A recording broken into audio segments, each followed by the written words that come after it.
forum aims at enhancing cooperation and dialogue among relevant parties so as to maintain and advance peace, security, and prosperity in the Indo-Pacific.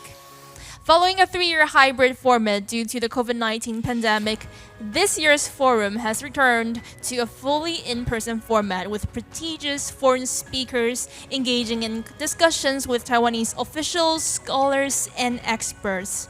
And after the wonderful speeches and discussions, ladies and gentlemen, to conclude our forum, I'd like to now invite Dr. I-Chung LAI, the president of the Prospect Foundation of the Republic of China, Taiwan, to come up to the stage and deliver his closing remarks. Ladies and gentlemen, please welcome Dr. LAI.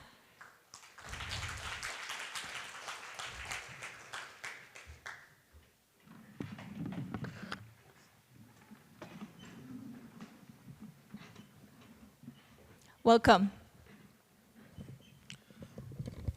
Thank you. I know that probably I and the Vice Minister Tian Zhongguang are the two between you and your anticipated dinner.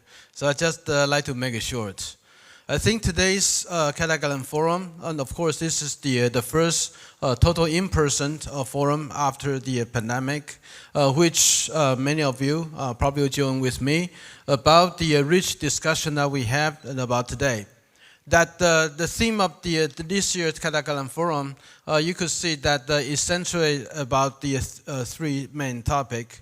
The first of all is about the security, especially about the Taiwan and global security order. And the second is about the cognitive warfare. How are we going to deal with it? And the third, of course, you just heard, it's about the economic security or economic paradigm shift in terms of the global supply chain and around the discussions. I think there are several takeaways I have from this, and hope that you can share with me. The first one is that the first takeaway is that right now, today, in the whole discussion, especially regarding the security, I did not hear a single word about Taiwan problem or Taiwan as a troublemaker. In the past, Taiwan always there's something lurking in the dark. How to prevent Taiwan become a troublemaker? How Taiwan should behave itself that we will no longer to be seen as a burden of the world. But this year, at least from what I heard, the good thing is that no, Taiwan is an asset, and Taiwan's issue, the difficulty Taiwan is facing, will also become the global issue, globally that we need to tackle this all together. So this is the thing that I really like the most. But on the other hand, there are also the importance of the diplomacy, how we could do that for Taiwan now, and in order to enhance and encourage people's morale in continue the insistence on democracy and the resistance about the Chinese coercion. And the diplomacy, the value of it, started to become recognized today.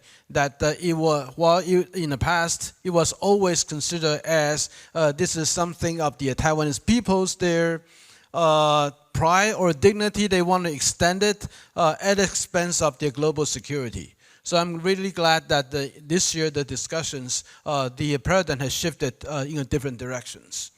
And the cognitive warfare. It is as difficult in today's discussion as it was in the past. That it's difficult to really drive the conclusions. Many of us discussion really focus on fundamentals and how the civil society and the civilian initiative that we should tackle these issues. But I also believe that this also indicates too, in the digital era, what is the fundamental humans and the political rights and all the discussions that need to be adjusted and modernized in today's digital world. In the past, when when we still talk about the mass media, usually the individuals, persons, their speech right that contain the issues such as you could lie. Lying is not a problem. Lying, although it's unethical, but it's not the critical issues that you'll be punished for that. But now, in the digital era, it seems that the people's right to lie become a questions. Although my last name is still Mr. Lai, so I'm not lying. So that's something that we all need to think about. Of course, the last session, that is also very important. And thanks for our great panelists and the moderator for pioneering these issues. We are not just talking about the global supply chain, but I think one of the another important issues about how are we going to see the differences in terms of the Chinese role in global economy. That the decline of China, how that's going to affect all the economic calculations. And another important issue is that we are also in the verge of the transformation of our global economic order. The order not just in terms of who is big and who is small, but also in terms of how we do business and how the economic model and the society will be changed associated with those, especially with the development of the 3D printing in the later, and also the AI.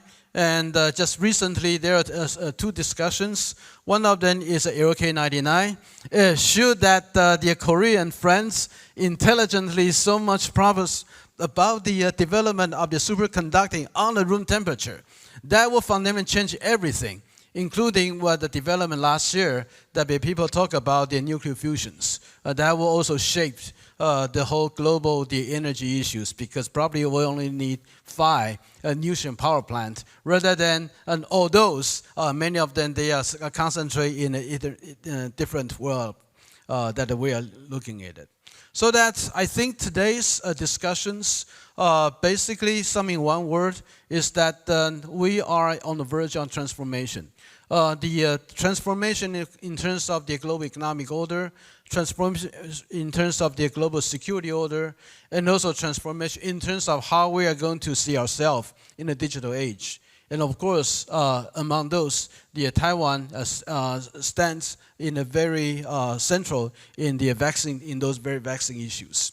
So thank you very much, and I'll just give the floor to our esteemed Vice Minister Chen Zhongguang, and which we are very proud to co-host for this Katagalan Forum. Thank you very much. Thank you. Thank you very much, Dr. Lai. Please return to your seats.